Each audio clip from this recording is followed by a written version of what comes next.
Ja, så blev det den 17. oktober, og vi er ude og så økologisk ru efter hestebønner. Grineren. Vi er færdige med at så hestebønner der høster dem i formiddags. Så skulle vi se, om vi kan nå noget ro i jorden.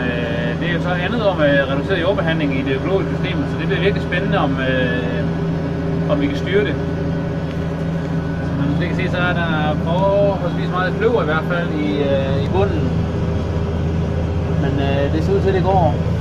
Det vil vise, hvordan når roen kommer op.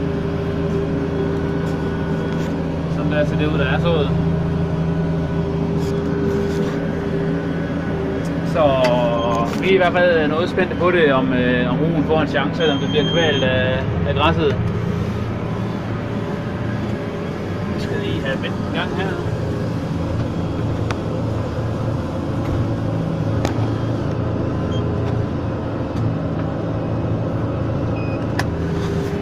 Det er i hvert fald nu, testen for alvor skal stå, og det er ingen ulempe, at vi er så langt hen på året, når det skal sås direkte på noget.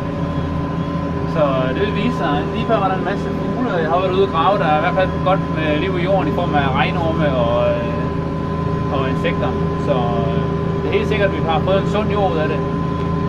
Nu vil det vise, om tingene kommer til at fungere. Vi følger.